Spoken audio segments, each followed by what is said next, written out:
Hello મિત્રો, અત્યારે આપણે છીએ સુરેન્દ્રનગર જિલ્લાના ચોટીલા ગામમાં, જ્યાં રાષ્ટ્રીય શાયર ઝવેરચંદ મેઘાણીનું એક સરસ મ્યુઝિયમ આપણી ગુજરાત સરકારે બનાવેલ છે.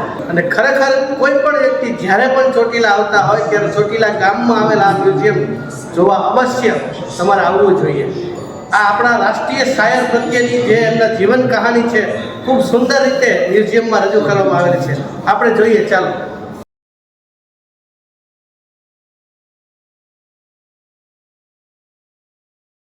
ઝવેરચંદ મેઘાણીના આ સ્મૃતિ ભવનમાં આપણે જોઈ રહ્યા છીએ કે મેઘાણી કુળની વંશાવલી એ પણ એમને દર્શાવે છે. પિતા કાલિદાસ મેઘાણી, માતા ધોળેબેન મેઘાણી, એમના જે પુત્રો છે એમાંના એક પુત્ર છે ઝવેરચંદ મેઘાણી. એમના બે લગ્ન થયા હતા. આપણે ઇતિહાસમાં જાણીએ છીએ. એમના પત્ની, પ્રથમ પત્ની હતા દમયંતીબેન અને બીજા પત્ની હતા એમના ચિત્રાદેવી. સંતાનનો પણ એમનો અહીંયા વંશાવલીમાં ઉલ્લેખ છે. અત્યારે આપ જે જોઈ રહ્યા છો, સુંદર એવી કલાકૃતિ રજૂ કરેલી છે. એમ કહેવાય કે મેઘાણીનો કંઠ પણ એટલો જ લોકપ્રિય હતો જેટલું એ સુંદર લખતા એટલું જે સુંદર ગાતા. તો આ કંઠ એમને ક્યાંથી મળ્યો? તો એમ કહે છે લોકો કે જ્યારે મેઘાણી નાના હતા ત્યારે માતા જે દહીંનું દળતા દળતા ગીતો ગાતા અને એ ગીતોના રાગ અને સુરના તાલે મેઘાણીને પણ એ સ્વર અને સુરનું જ્ઞાન મળે અને એટલે રાષ્ટ્રીય શાયર તરીકે એક સારા ગાયક પણ હતા. અહીંયા એક સુંદર એવું નકશીકામથી એમ્બોઝ કરેલું ચિત્ર છે.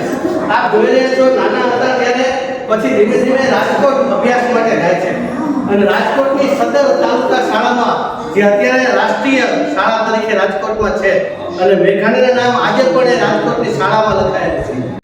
ખૂબ સુંદર એવી મેઘાણીની જે લોક ભાવના છે, લોકોની સેવાની ભાવના છે. માતા દૂધપાક આપે અને દૂધપાક આરોગવાના બદલે એમ થાય કે ગામના બીજા બધા બાળકો પણ કેટલા ભૂખ્યા હશે, તો મારાથી આ દૂધપાક કેમ આરોગાય? દૂધપાક લઈ અને ગામના લોકોને, બાળકોને આપવા જાય છે. સુંદર કલાકૃતિ વિડીયો દ્વારા પણ અહીંયા દર્શાવવામાં આવેલી છે. હવે માની લો કે તમારે અંગ્રેજી ભાષામાં તમારે એમના જીવન વિશે વાંચવું હોય તો અંગ્રેજી ભાષા ટચ કરો, કન્ટિન્યુ કરો, એટલે એમના જીવનની આખી ડિક્શનરી તમે ટચ સ્ક્રીનની જેમ જે પ્રસંગ તમારે જાણવો હોય તે તમને અહીંયા જોવા મળશે. મેઘાણી વિશે વિશેષ જાણવું હોય, ખૂબ સુંદર રીતે જીવન વિશે કવલ એમ કહેવાય કે ઝીણામાં ઝીણું સંશોધન કરી એના આધાર પુરાવા સાથે એનું જીવન અહીંયા એમને રજૂ કરવાનો પ્રયત્ન આ મેઘાણી સ્મૃતિ ભવનમાં થયો છે. મેઘાણી જેમ જેમ યુવાન થયા આપણે જાણીએ છીએ કે તેઓ વધુ અભ્યાસ અને કારકિર્દી માટે કલકત્તા જાય છે.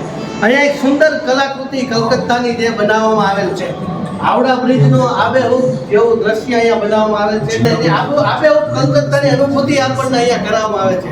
બીજું ખાસ કરીને તમે જુઓ, કલકત્તા અને બંગાળ એ બધા પ્રદેશમાં મા દુર્ગાની પૂજા અને ઉત્સવ થતા હોય, તો અહીંયા પ્રતિકૃતિ છે મા દુર્ગાની પૂજા કરતા હોય એ સમયનો. એટલે મેઘાણીના જીવનને રજૂ કરવામાં માત્ર પુસ્તક નહીં, માત્ર ચિત્રો નહીં, પણ કલાકૃતિ દ્વારા પણ સુંદર રીતે અહીંયા મેઘાણીનું વર્ણન આ મેઘાણી સ્મૃતિ ભવનમાં કરવામાં આવ્યું છે. કલકત્તામાં પોતાની કારકિર્દી ઉજ્જવળ રીતે એમને બનાવી, ખૂબ સારી કારકિર્દી હતી. પણ ત્યારે એમના મિત્રને ટપાલ લખે છે લિખિતન કે હું આવું છું, અને એમને પોતાના વતન તરફ પાછા ફરે છે. મેઘાણીજી બગસરા તો આવ્યા, પછી એમને મૂંઝવણ હતી કે શું કરવું, કારકિર્દીની કઈ દિશા તરફ આગળ વધવું, પત્રકારત્વ તરફ, સાહિત્ય તરફ, કે કાપડ કે મિલ કે ધંધા તરફ. અને એ યુવાનના સમયમાં એમના લગ્ન થાય છે દમયંતીબેન સાથે. સાહેબ, ક્રાંતિકારી વિચારો એમના જુઓ કે એ સમયે જ્યારે ભારતની અંદર આ સમાજ, આપણા ગુજરાત સમાજમાં મોટા ભાગના કુટુંબોમાં ઘૂંટો તાણીને લગ્નની પ્રથા હતી. વહુવારો ઘૂંટો તાણીને લગ્નમાં આવે, પણ પહેલી વાર ત્યારે ઝવેરચંદ મેઘાણીએ દમયંતીબેન સાથે લગ્ન કર્યા ત્યારે ઉગાડા મોઢું રાખી અને એમને એ લગ્ન કરવાની શરત મૂકી હતી. અને આ ક્રાંતિકારી પગલું ભરવાથી દરેક નારીઓને પણ સન્માન એમ કહેવાય મેઘાણી સાહેબે અપાયું. મેઘાણીજી ધીમે ધીમે સાહિત્યને સમજતા હતા. એમનો જીવ મૂળ સાહિત્યમાં હતો અને ક્યાંક કોકે એવું મેળું મારેલું ને એમને યાદ આવ્યું, એમ કીધું કે સાહિત્યને સાચું વાંચવું હોય તો તમારે કાશ્મીર બાજુ જવું પડે, ત્યાં તમને શૌર્ય ગાથાઓ, સાહિત્યની કથાઓ મળે. ત્યારે મેઘાણીને એમ થયું કે આનાથી વધારે કથાઓ તો મારા ગુજરાતમાં છે. અને એમ કહેવાય કે મેઘાણીએ ગુજરાતનું ગામડે ગામડું ફીંદીને સાહેબ પાળિયાઓ બેઠા કર્યા છે. જેટલા પાળિયાઓ ગુજરાતના ખૂણે ખૂણે હતા એની કથાઓ, એની વીર રસ, એના શૌર્ય રસ, એની બલિદાનની કથાઓ મેઘાણીએ ભેગી કરી, એકત્રિત કરી, લખી અને સત્ય ઘટનાઓ ઘણી બધી હોય એના આધારે સૌરાષ્ટ્રની રસધારના 5 ભાગ એ બનાવ્યા. કે આજે 5 ભાગ છે ને સાહેબ, સુરેન્દ્રનગરના જિલ્લાના ચોટીલામાં જેમ જન્મેલો માણસ હોય એ ઝવેરચંદ મેઘાણીના 5 ભાગ આજે માત્ર ગુજરાત, ભારત નહીં સમગ્ર વિશ્વ એ સૌરાષ્ટ્રની રસધાર વાંચતું હોય ને એવું ગૌરવ આખો ભારતને અપાયું છે ને એ છે આપણા સૌના લાડીલા ઝવેરચંદ મેઘાણી.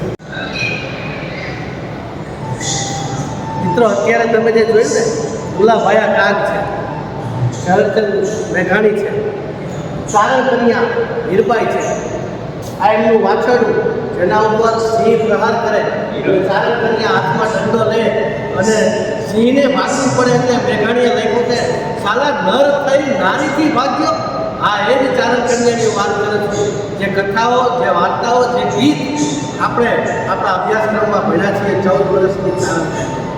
હવે આપણે જે કલાકૃતિ જોઈ રહ્યા છીએ આ અડાળાના છે દરબાર વાછુરવાળા, જેમને ઝવેરચંદ મેઘાણીને એમ કહેવાય કે લોક સાહિત્યની પ્રથમ દીક્ષા એમને આપી.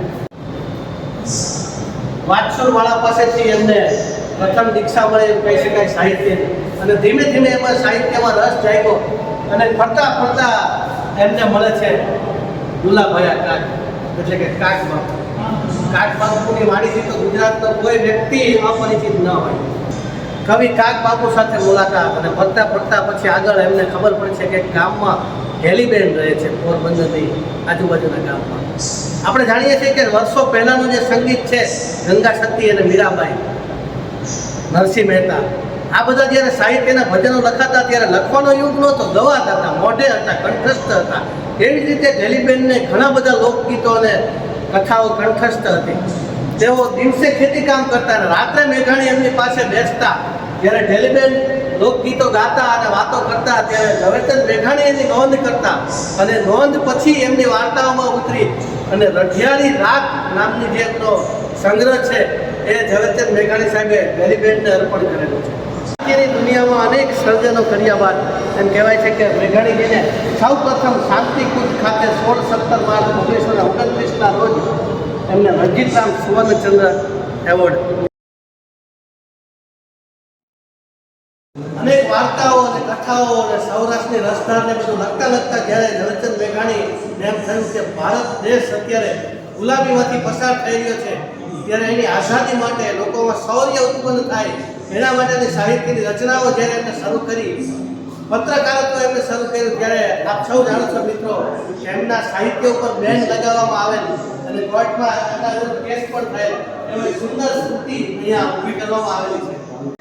મિત્રો સૌથી પ્રસિદ્ધ એવી કવિતા મેઘાણી સાહેબની શહીદો માટે આપણે જે ગવાતી હોય છે, આ કોઈનો નાડક વાયો છે ને એ મેઘાણી સાહેબે જે જેલમાં રચના કરેલી છે એની પણ અહીંયા શ્રુતિઓ અને ગવાતું હોય છે. ગાંધીજી જ્યારે ગોળમેજી પરિષદમાં જવાના હતા ત્યારે મેઘાણીજીએ એક કવિતા રચેલી કે છેલ્લો કટોરો ઘેરનો આપી જજો બાપુ. અને એ કવિતા વાંચીને પછી ગાંધીજીએ ઝવેરચંદ મેઘાણીને રાષ્ટ્રીય શાયરનું બિરુદ આપેલું. મિત્રો આપ સૌ જાણો છો કે ગાંધીજી ખૂબ પત્રો લખતા અને આ સંબંધમાં મારી એમના પત્રોની બધી કૃતિઓ અને વિગતો રજૂ કરેલ છે. આપણે વિચાર કરીએ કે આપણા નસીબમાં એવો વિડીયો મળે કે મેઘાણી ગાતા હોય, બોલતા હોય, રાગો સાંભળતા હોય. પણ હા, ટેકનોલોજી અત્યારે એટલી બધી આગળ વધી ગઈ છે કે એઆઈની મદદથી અહીંયા તમે જોઈ શકો છો કે પણ એવા વિડીયો દ્વારા આપણને રજૂ કરવામાં આવેલું છે કે ટાગોર અને મેઘાણી વચ્ચે જે સત્ય ઘટનાઓ, જે વાતો થયેલી એની કલ્પના ચિત્ર રજૂ કરીને અહીંયા તમને એટલું બધું સંવાદો રજૂ કરવામાં આવ્યા છે કે ખરેખર આ સ્થળની મુલાકાત લેવા જોઈએ.